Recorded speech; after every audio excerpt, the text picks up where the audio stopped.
आप देख रहे हैं हॉरर हाई। दोस्तों, आज की जो कहानी है ना, ये आपके रोंगटे खड़े कर देगी। बस आप लोग आंख बंद करके इस कहानी को इमेजिन करिएगा। ये कहानी आपको बहुत ज़्यादा पसंद आने वाली है, इसको पूरा सुनिएगा आप लोग। रात का समय था, चारों तरफ अंधेरा ही अंधेरा था। सारे लोग सो रहे थे। घना अंधेरा किसी शैतानी आत्मा के आगमन का संदेशा पहुंचा रहा था और सभी लोग अपने घर को बंद करके सो रहे थे। लेकिन घर पर रजत फिलहाल अभी जागा हुआ था। मोबाइल की स्क्रीन पर वो टकटकी लगाए फोन चला रहा था और दूसरी ओर वो डिम्पल से बात कर रहा था। डिम्पल उसकी गर्लफ्रेंड का नाम था। ये उसकी 12वीं गर्लफ्रेंड थी। इससे पहले भी वो बहुत सी लड़कियों से बातचीत कर चुका था। रजत ने डिम्पल को अपने प्यार में झूठी तरह से फंसा के रखा था। उसने अपने बारे में जो भी बातें बताई थी वो सब झूठ थी। फिलहाल रात के 12:45 हो रहे थे। घड़ी की आवाज़ टिक टिक टिक टिक सुनाई दे रही थी, जो उस समय 1:45 का समय दिखा रही थी। रजत अभी भी फ़ोन चला रहा था। खिड़की के बाहर चांद की रोशनी आज कुछ धीमी है। ठंडी भरी हवा खिड़की के दरवाजे से अंदर आ रही थी और रजत को कुछ ऐसा महसूस करा रही थी कि कोई उसे छू रहा है अपने कोमल हाथ से और अपने ओर बुला रही है। तभी अचानक रजत के कानों में एक प्रेम से आवाज़ आती है, रजत, तुम सिर्फ मेरे हो, मैं तुम्हें खुद से दूर नहीं होने दूंगी। रजत यह सुनकर काफ़ी घबरा गया। उसने डर के मारे अपना फ़ोन बंद कर दिया और उसे कुछ समझ में नहीं आ रहा था। वो अपना फ़ोन बेड पर रखा और खिड़की की तरफ भागा, लेकिन खिड़की से कोई नहीं दिखा। वो जैसे ही खिड़की फिर से बंद कर वापस बेड की तरफ मुड़ा, चांद की रोशनी में एक परछाई से उसका सामना हुआ। उस परछाई का एक हाथ रजत की गर्दन को दबोचा और उसे फर्श से कुछ इंच ऊंचाई पर लाकर जोरों से पटक कर फर्श पर गिरा दिया। वह उसी वक्त बेहोश हो गया और होश में आने के लिए जब सुबह हुई तब वो होश में आया। रजत की अपने माता पिता से बिल्कुल भी नहीं बनती थी। वो हर समय किसी न किसी बात पर अपने मम्मी पापा से लड़ाई ही करता रहता था। उसकी ज़िंदगी में रिश्ते का कोई भी महत्व नहीं था। वो अपने मम्मी पापा को मात्र एक एटीएम मशीन समझता था जिससे वो पैसे का इस्तेमाल कर सके। अगली सुबह भी यही हुआ। उसने होश में आने के बाद अपने साथ हुई पिछली रात की घटना को वो याद करने लगा, जिससे उसके माथे पर पसीना आ गया और पंखा चलने के बावजूद वो पसीने से भीगा हुआ था। रजत उसी समय घबराकर अपने पापा के पास गया और वो इतना घबराया हुआ था कि उसके मुंह से एक शब्द भी अच्छे से नहीं निकल पा रहे थे। वो अपने पापा से वो बातें बताना चाहता है लेकिन कुछ नहीं कह पा रहा था। उसके पापा उसको गुस्से में देखते हुए कहते हैं कि कुछ बोलेगा या हमेशा की तरह कुछ सुनाने आया है। रजत के चेहरे के भाव अब डर की जगह गुस्से में बदल गए और उस सिचुएशन में उसने अपने पापा को ही सुना दिया। गुस्से में वो घर से निकलकर अपने कॉलेज में जा पहुंचा, जहां उसका इंतज़ार उसके दोस्त और उसकी गर्लफ्रेंड डिम्पल कर रही थी। उन दोनों को उसने अपने साथ हुई घटना को बताया। उसके दोस्त ने कहा, तेरा वहम होगा भाई, ऐसे कोई बात नहीं है। कोई लड़की तेरे को कैसे उठा सकती है, वो भी सिर्फ एक हाथ से। ये बात कहते ही रजत का दोस्त और डिम्पल जोर से ठहाके मार के हंसने लगते हैं और रजत बोलता है, यार मेरी लाइफ में वैसे ही इतनी लगी हुई है और तुम लोग मेरा मजाक उड़ा रहे हो। रजत दैवी सहमी आवाज में कहता है। उसके फ्रेंड्स बोलते हैं, अरे यार क्यों परेशान हो रहा है, सब ठीक हो जाएगा। रजत के दोस्त उसको सारे समझाते हैं, लेकिन रजत ने अपने मन में ये ठान लिया था कि वो अब घर पे नहीं रुकने वाला।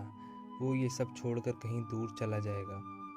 रजत का यह फैसला सुनकर उसका दोस्त उसे रोकने की सलाह देता है और कहता है कि रजत, अपने परिवार को अकेले छोड़ना ये सही बात नहीं है। लेकिन रजत ठान चुका था कि उसे अब अपने परिवार से कोई मतलब नहीं है। वो यही सोचता था कि उसके परिवार वाले उससे प्रेम नहीं करते, उससे प्यार नहीं करते। इस पर डिम्पल कहती है कि अगर तुमने यही बात डिसीजन ले ही लिया है तो आज रात को तुम मेरे साथ मेरे शहर लखनऊ चलना, वहाँ अपनी नई लाइफस्टाइल शुरू करना। रजत को डिम्पल की ये बात समझ में आ जाती है। रजत ने डिम्पल के कहने पर घर से अपना बैग पूरी तरह से पैक करके वो चंडीगढ़ रेलवे स्टेशन पर पहुंच जाता है। डिम्पल ने उसे प्लेटफॉर्म नंबर 4 पर आने को कहती है। रजत 10 बजे छुप छुपाकर अपने घर से निकल जाता है। उसे बाहर जाने में अजीब लगता है। रजत की ये रात बाकी रातों से अलग होती है। मौसम में सर्द हवा की मौजूदगी तो होती है, लेकिन फिर भी रजत घुटन महसूस करता है। जैसे ही रात के 12:45 बजते हैं, प्लेटफॉर्म पर एक ट्रेन की एंट्री होती है।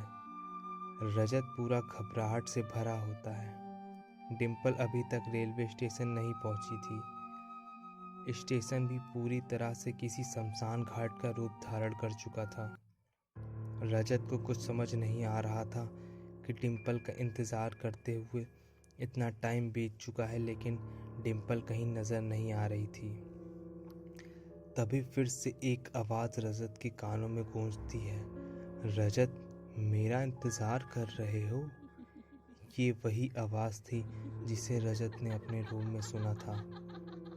इसमें भी वही फीलिंग थी जो उसको रूम में समझ में आई थी।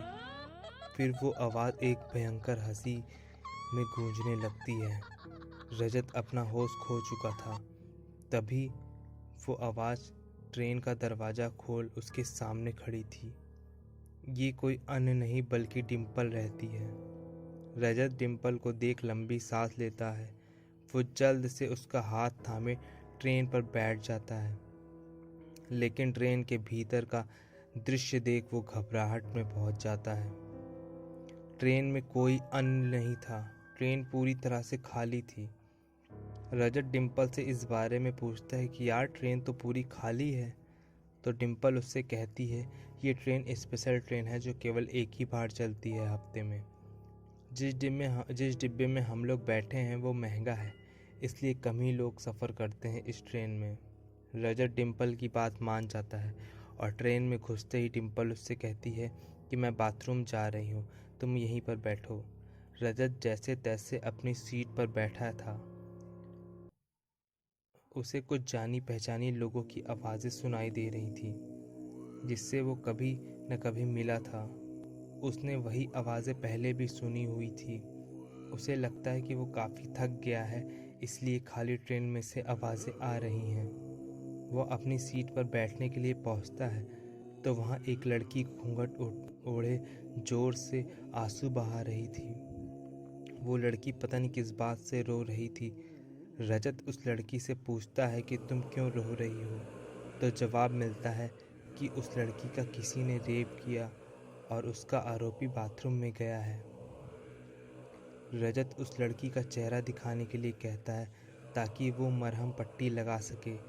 जैसे ही लड़की घूंघट ऊपर करती है, उसका चेहरा देख रजत चकित रह जाता है और अपना बैग वहीं छोड़कर बाथरूम की तरफ भागता है और ज़ोर ज़ोर से डिम्पल डिम्पल डिम्पल डिम्पल पुकारने लगता है।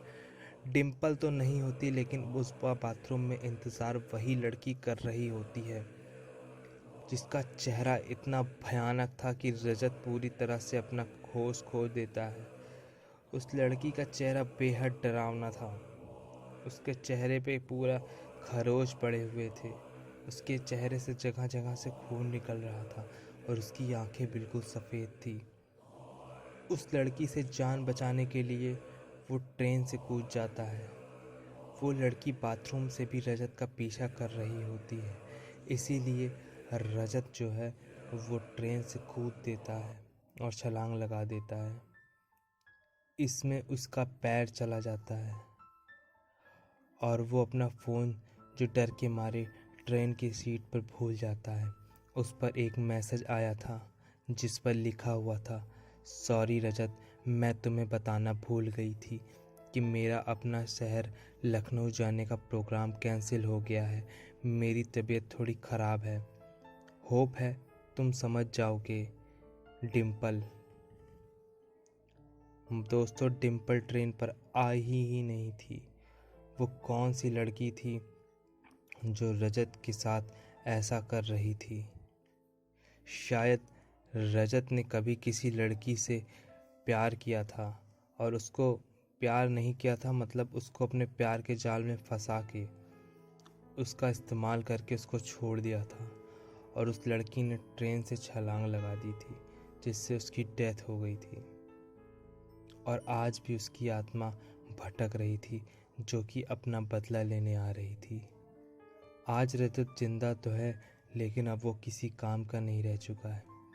उसके दोनों पैर कट चुके हैं और अब वो सिर्फ बेड पर ही लेटा रहता है। ये कहानी मुझे खुद रजत ने भेजी है। तो दोस्तों, ये कहानी आप लोगों को कैसी लगी, जो बिल्कुल सच्ची घटना पर आधारित थी? अगर पसंद आई हो तो कमेंट करके चैनल को सब्सक्राइब कर लीजिएगा। अगर नहीं पसंद आई होगी तो भी मुझे कमेंट करके बताइएगा और बताइएगा कि क्या कमी रह गई। मिलते हैं कल एक नई कहानी के साथ। तब तक आप सभी का दिन शुभ हो।